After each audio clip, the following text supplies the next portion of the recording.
রাজনীতির অঙ্গনে নতুন আলোচনার জন্ম দিয়েছে জাতীয় নাগরিক পার্টির এনসিপির ভেতরের অস্থিরতা। শনিবার পদত্যাগ করেন দলটির জ্যেষ্ঠ যুগ্ম সদস্য সচিব তাসনিম জারা, আর আজ পদত্যাগের ঘোষণা দিয়েছেন আরেক যুগ্ম আহ্বায়ক তাসনুভা জাবিন।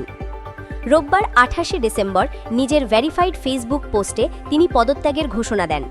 পোস্টে তাসনুভা জাবিন লেখেন, আপনারা অনেকে ভাবছেন হয়তো জামায়াতের সাথে জোটে ঐতিহাসিক কারণ বা নারী বিষয়ের কারণে আমার আপত্তি। এর চেয়েও ভয়ঙ্কর যে কারণ সেটা হলো যে প্রক্রিয়ায় এটা হয়েছে।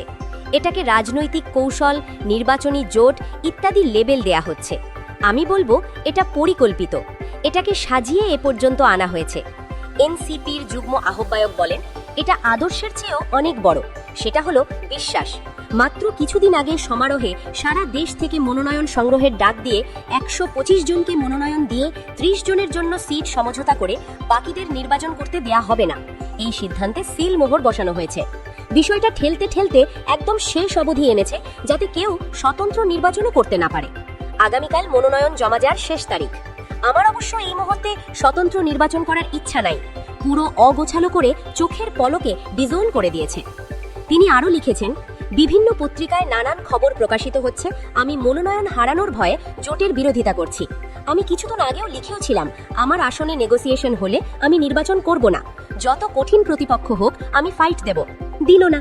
তাদের গোষ্ঠীর ভাইরা তাদের পক্ষে দিস্তায় দিস্তায় লিখে ভরা ফেলছে কেন আর কিভাবে এই জোট। কিন্তু কোনো জেনারেল ইসি মিটিংয়ের সিদ্ধান্ত এরকম ছিল না। জোট হলে বাকি আসনে প্রার্থীকে বসে যেতে হবে, আবার বাকি আসনগুলোতে জামায়াতের হয়ে নির্বাচনী প্রচারণা করতে হবে। জামায়াতের সাথে চরমোনাই পীরের 70টা আসনের সমঝোতা হচ্ছে, আর গণ অভ্যুত্থান থেকে জন্ম নেয়া দলের 30টা আসন। এনসিপি শুরু থেকে যে গণপরিষদ, সেকেন্ড রিপাবলিক, মধ্যপন্থার, নারী, বিভিন্ন জাতিসত্তাকে নিয়ে রাজনীতি করার কথা বলছে, সেটা ধারণ করে যে কজন পার্টিতে ছিল তাদের মধ্যে আমি একজন। এই পার্টির একজন ফাউন্ডার মেম্বার আমি। স্বাভাবিকভাবেই ভীষণ মন খারাপ, কিন্তু এই দল ছেড়ে দেয়া ছাড়া আমার সামনে আর কোনো সম্মানজনক অপশন নাই। দলের খারাপ সময় দল ছেড়ে দিয়ে অরাজনৈতিক, অপরিপক্কতার পরিচয় ইত্যাদি বয়ান দিবে অনেকে। Just bullshit. শুধু এটুকু বলি, আমি বহিরাগত, ওখানে আমাকে প্রতারিত করলে মেক সেন্স, কিন্তু এক শীর্ষ নেতা আরেক শীর্ষ নেতার সাথে যে মাইনাসের রাজনীতি করে ওখানে, সেটা ভয়ঙ্কর। এরা নিজেদের মধ্যে রাজনীতি করতে এত ব্যস্ত, এরা কখনো দেশের জন্য নতুন একটা মধ্যপন্থার বাংলাদেশপন্থী রাজনীতি করতে পারবে না। সবাই খুব বলছেন কালকে থেকে রাজনীতি লম্বা, অনেক দূর যেতে হয়।